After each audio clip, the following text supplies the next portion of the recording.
अस्सलाम वालेकुम दोस्तों, रमज़ान की पहली सहरी और पहला रोज़ा बहुत बहुत आप सबको मुबारक हो। और सुबह का वक्त है और मैं सबसे पहले सहरी के टाइम उठी हूँ तो मैं पढ़ रही हूँ तहज्जुद की नमाज़। आगे वीडियो में हम बताएंगे आपको कि तहज्जुद का नमाज़ क्यों ज़रूरी है रमज़ान में पढ़ना। तो देखिए गाइज़, मेरे बच्चे सो रहे हैं और मैं जगह नहीं है तो मैं ज़मीन को ही धुल के पोंछ के उसी पे ही नमाज़ पढ़ रही हूँ।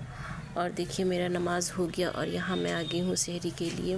सहरी बनाने के लिए तो ये मैंने आटा गूँध दिया है, 2 रोटी बनाऊँगी और ये रात का सब्ज़ी है तो सब्ज़ी खा के मैं रोज़ा नहीं रहूँगी। और यहाँ मैंने चाय चढ़ा दिया है बनने के लिए, तो चाय भी मेरा बन रहा है और तब तक मैं रोटी सेक लेती हूँ और फिर मैं आपको दिखाती हूँ। तो गाइज़ देखिए, यहाँ मैंने 2 पराठे बनाए हैं और एक अंडा और एक मेरा चाय।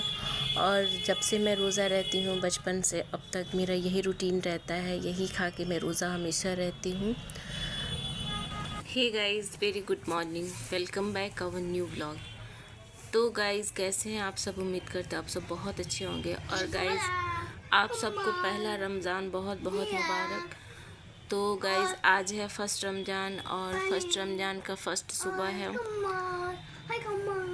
हम लोग उठे हैं, सहरी किए हैं।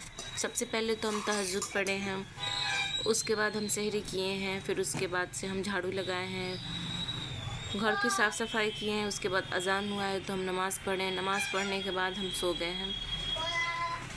अभी 7:30 हो रहा है तो अभी हम उठे हैं और उठने के बाद से हम गुनगुन के लिए, अब गुनगुन बच्ची है तो वो तो रोज़ा रहेगी नहीं, 6 साल की बच्ची है, 7 साल की, तो उसके लिए हम मैगी बनाए हैं और सुल्तान के लिए ओट्स बनाए हैं। तो गुनगुन स्कूल गई खा के, सॉरी स्कूल नहीं गई, घर ही पे है। और सुल्तान मेरा यहाँ ओट्स खा लिया। तो देखिए मेरे बच्चे नाश्ता कर लिए हैं। और आप सबको पहला रमज़ान बहुत बहुत मुबारक, पहला रोज़ा बहुत बहुत मुबारक। तो गाइज़ हम थंबनेल लगाए हैं कि रमज़ान में तहज्जुद का नमाज़ पढ़ना चाहिए कि नहीं। तो इस वीडियो के ज़रिए ये हम आप लोग को बताना चाहते हैं। हाँ बेटा देते हैं, हाँ दे रहे हैं। तो इस वीडियो के ज़रिए हम आप लोग को बताना चाहते हैं कि सहरी करने के टाइम में अक्सर हम लोगों का नींद खुलता है 3 बजे, और 3 से 4 तहज्जुद के लिए सबसे अफजल टाइम है, सबसे बेहतर टाइम है, सबसे अच्छा टाइम है। तो अभी अज़ान भी हो रहा है 4:45 में या 4:30 में, कहीं कहीं 4:30 में भी होता होगा और कहीं 4:45 में ही। हमारे यहाँ तो 4:45 में ही हो रहा है। तो जब हम 3 से 4 उठते हैं, ऐसे तो तहज्जुद इंसान को पढ़ना चाहिए। तहज्जुद पढ़ने से ये होता है कि तहज्जुद की नमाज़ पढ़ने से ये होता है कि आप जो भी दुआ मांगे वो कबूल होता है। तो गाइज़ हम इसलिए बोले हैं रमज़ान में ज़्यादा फोर्स करके पढ़ने के लिए, क्योंकि हम अक्सर 3 बजे ही उठते हैं सहरी के लिए। तो उठने के बाद हम सबसे पहले वज़ू करें, जो हमारा मतलब डेली रूटीन है वो करें। उसके बाद से वज़ू करें, वज़ू करने के बाद हम सबसे पहले नमाज़ पढ़ें। सहरी करने से पहले हम नमाज़ पढ़ें, चाहे 2 रकात पढ़ें, चाहे 4 रकात पढ़ें, चाहे 6 रकात, चाहे 10 रकात, वो आपके ऊपर है। और तहज्जुद के नमाज़ का कोई तरीका अलग नहीं। तो गाइस तहज्जुद पढ़ने का कोई अलग तरीका नहीं होता है। आप जैसे नॉर्मल नमाज़ पढ़ते हैं, 5 वक्त का सना पढ़ते हैं, अलहम्दु पढ़ते हैं, कोई सूरा पढ़ते हैं, बिल्कुल वैसे ही आपको पढ़ना है। सिर्फ नियत तहज्जुद का होना चाहिए कि अल्लाह मैं नियत करती हूँ तहज्जुद की नमाज़ नफ़िल, बस यही नियत होनी चाहिए। बाकी और कोई नया तरीका नहीं है, कोई दूसरा तरीका नहीं है तहज्जुद की नमाज़ पढ़ने का। तो सहरी के टाइम आप जब भी उठें, 3 बजे उठें या 3:30 में उठें, आप उठने के साथ सबसे पहले तहज्जुद की नमाज़ अदा करें, चाहे 2 रकात पढ़ें, चाहे 10 रकात पढ़ें, वो आपके ऊपर है। तहज्जुद की नमाज़ पढ़ने से दोस्तों फ़ायदा ये होता है कि एक तो हम अल्लाह की इबादत भी कर लेते हैं, और सबसे ये बात कि अल्लाह की इबादत कर लेते हैं, और दूसरी बात कि हमारा जो भी हम दुआ मांगें, जायज़ दुआ, वो दुआ ज़रूर कबूल होती है अल्लाह के करम से। ये मेरा आजमाया हुआ है। और हम अक्सर कोई दुआ मांगना रहता है तो हम तहज्जुद का नमाज़ ही पढ़ के दुआ मांगते हैं, और अल्लाह के करम से मेरा दुआ भी कबूल होता है।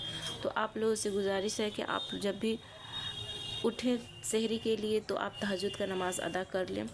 ऐसे और दिन में तो मतलब हम लोग नहीं उठ पाते हैं 3 बजे, लेकिन जब सहरी करने उठ रहे हैं 3 बजे तो तहज्जुद का नमाज़ अदा कर लें।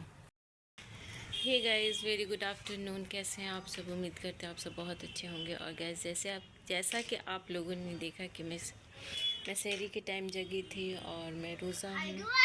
तो ये मेरे बच्चे उठ गए हैं और मेरा सुल्तान उठ कर दूध पी रहा है और गुनगुन उसको दूध पिला रही है। और मैं चली हूँ, 3:30 हो रहा है, तो मैं जा रही हूँ इफ्तार का तैयारी करने। हाँ, और ये हाथ कौन लाया है?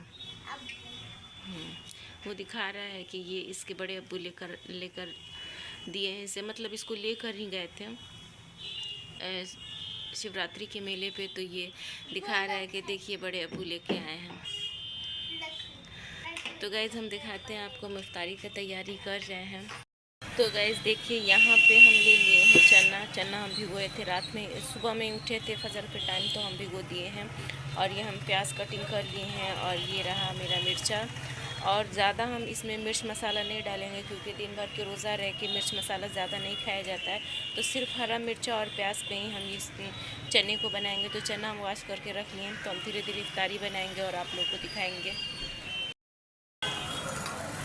तो गाइस, ये हम चढ़ा दिए हैं प्याज और हरा मिर्च डालने के लिए। अब इसी में हम डाल देंगे चना।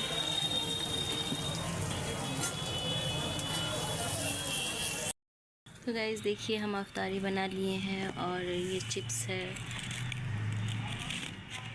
ये आलू है, ये प्याजी है, पुआ है, सलाद है, फ्रूट है।